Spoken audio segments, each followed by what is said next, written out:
What's up, guys? It's me again, the me you don't know, but that shouldn't matter for you to enjoy a good story. So let's get on with the show now, shall we?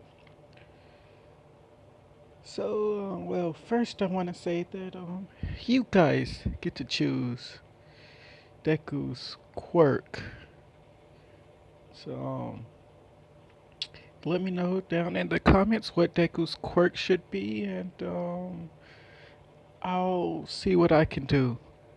But if you guys comment nothing, I guess he'll be quirkless. Yeah, so it all depends on you guys.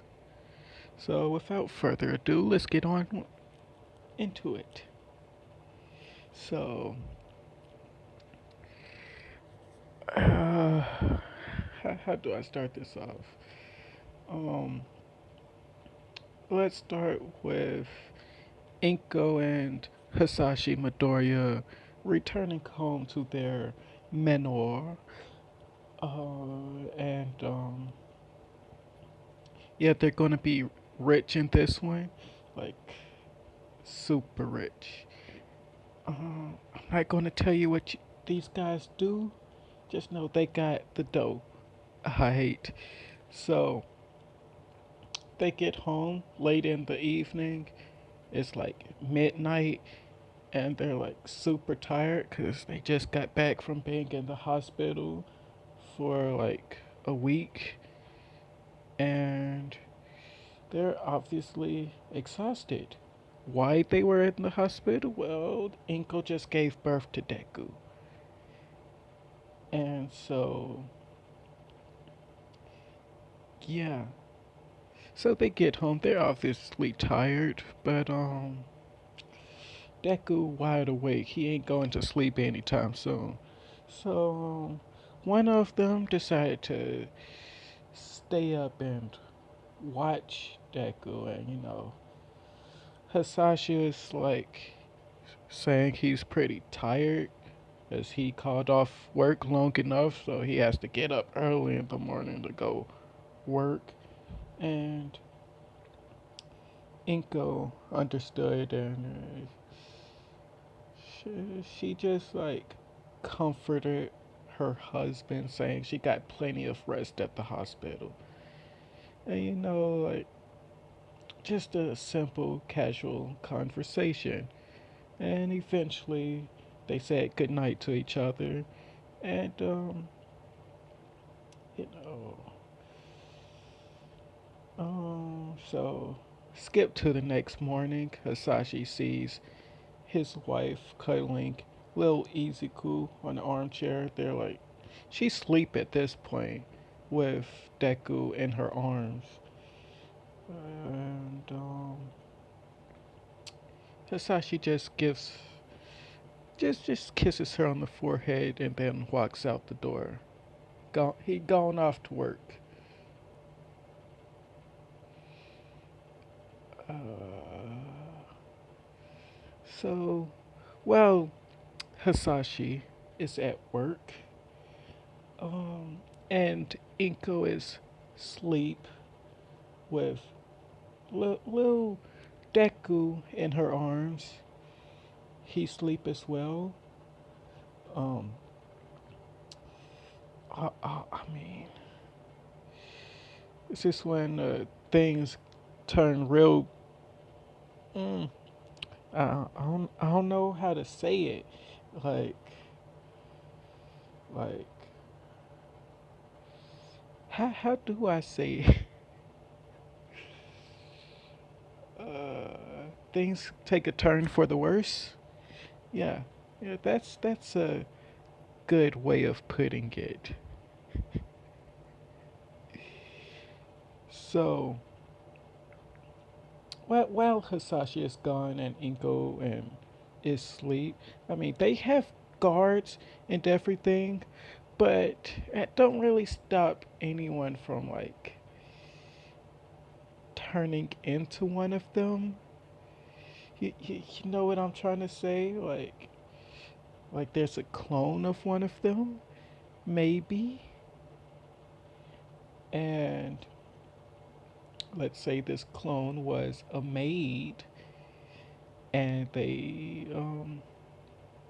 decided to take little Deku out of Inko's arms, and like taking Deku without saying anything woke Inko up. Like she just jolted awake. She's like, "What you doing to my baby?" And Maid was a bit startled at this. Was just like, "I was afraid you drop him, so I was going to go put him in the crib." And Inko was like, "Oh, okay," and she sat back down on the armchair and just like went back to sleep. As you know, Inko's really protective of her little boy, but but she also trusts this maid. It's like they were really close, but this ain't the maid Inko knew. It's a clone of the maid, and basically, the maid ain't take him to the crib. In fact, she got out of there. She she got out of there, boy. And why am I saying she? She ain't even a she. She's a he. Alright, let me stop playing. This is twice, everyone. Yes, twice. This is around the time like Twice had that whole dilemma where he cloned himself a bunch of times, and like he's afraid to clone himself again because of what happened. But during that time out, the clones had like worked together for a time. Like a few of them got jobs, some of them did chores around the house, and like some went their own way, like this one. And they all have the same quirk. They can clone themselves however many times they want, and they can clone other people as this this one just did. It cloned the maid and then like got the maid to like kidnap Deku. So yeah, this is before all his clones fought each other to see like who was the real one, cause they was tired of taking orders. Uh, we never did find out if like they all actually killed each other, and we also don't know how long each clone can last for. So like a clone could probably live forever, but instead, I'm going to set the limit for 2 years. So clone can only live for 2 years before it needs to come in contact with the original, and then it can be like renewed again, basically. So like it just needs to have constant contact with the original if it wants to live longer than 2 years. So hope I'm explaining that right. Changing up Twice's quirk a little bit, but yeah, I'm just putting a limit to how long his clones can last.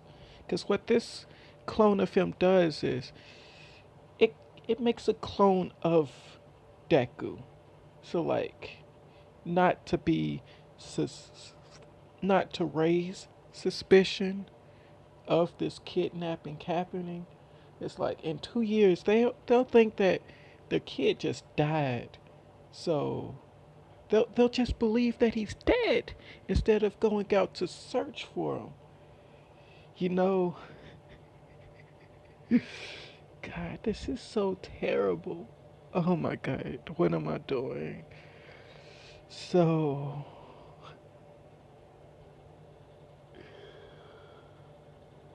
oh my God.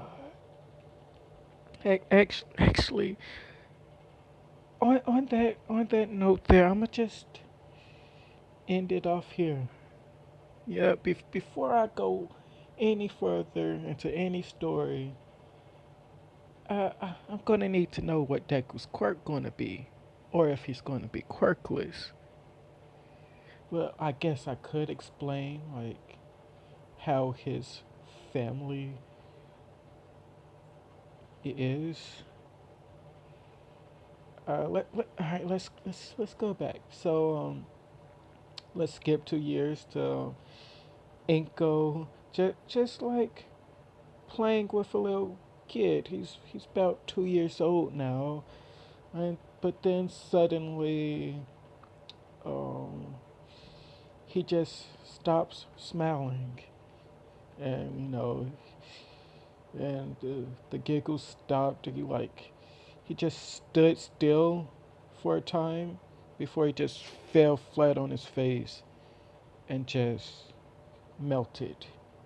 And Inko was absolutely horrified, and she started screaming and screaming, and it caused the whole scene, and the guards came, and the maids came, all everyone that came was just worried, and she told them how her son just melted, and he's gone now.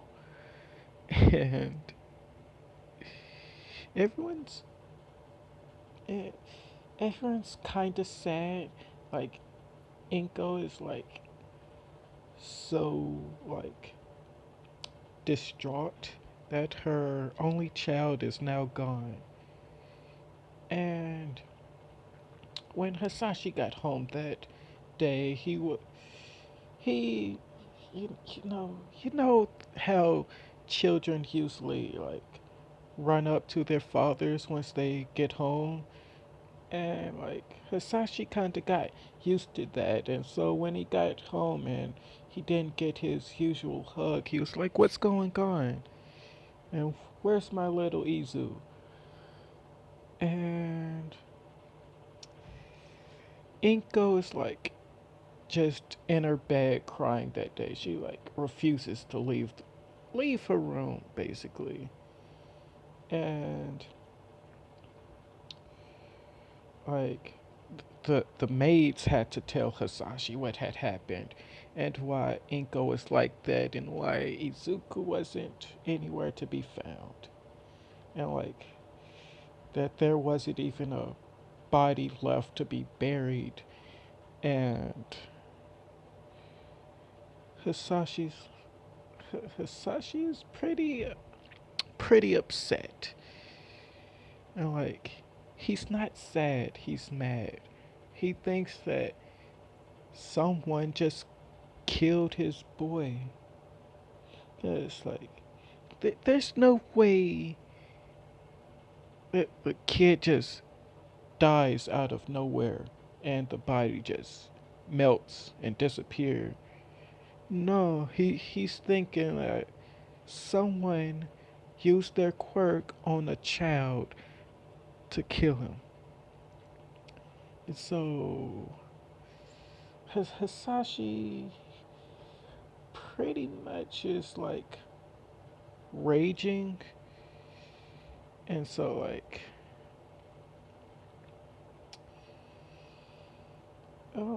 Inko and Hasashi pretty much split up after that. Well, not exactly split up. They hardly see each other, even though they live in the same house.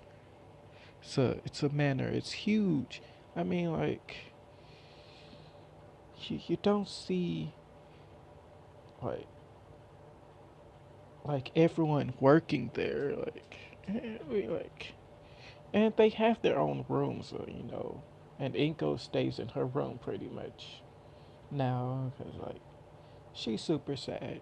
She's never gonna get over losing her little boy. But yeah, Hasashi's pretty angry, and that puts tension on their relationship. And that's pretty much it. Yeah, so Hasashi is hunting down someone that he doesn't even know who. He's like at the police station every day, like yeah, they probably have a melting quirk or a laser quirk or maybe or maybe maybe whatever. Like the cops are tired of seeing him at this point, and like Hisashi is like, well, if the cops and the heroes won't do anything about this, maybe I have to do things my own way. So there you go, guys. Go for folks. Birth of a vigilante. That's how you give birth to a vigilante. You take something away from them. They go to the higher ups. Higher ups do nothing, so you got to do it yourself. And in order to do that, you got to break the law. And since you're breaking the law, you ain't a hero. You're a vigilante. So, and Hisashi's not. He's not stupid. Like, yes, he's rich. He goes to a. I'm not going to say what he does for a living, where he gets all the money from, but he thinks it's normal. So he does a normal job. He gets paid a normal amount. And he ain't dumb. He knows what he's doing. So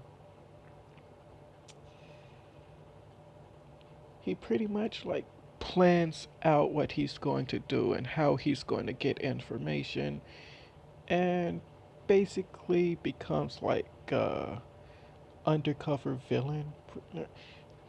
God, did I kind of like a undercover cover cop? Like they pretend to be a villain to get in touch with other villains, and so that's you know that's where I'm gonna leave it off. Right there. That seems like a good spot to stop. So, like if you like, subscribe if you wanna, comment down below if you enjoyed or not, and also give me some quirk ideas. For Hasashi and Inko too. Like, they don't have to be canon quirks. I mean, like, I didn't even describe what either of them looks like. I mean, it could be whoever. You know, you know, you guys decide everything. I ain't good at this. You know this. You guys better than me. I'm pretty sure. Anyways, like if you like, subscribe if you wanna. Let me know if you enjoyed tonight. Bye.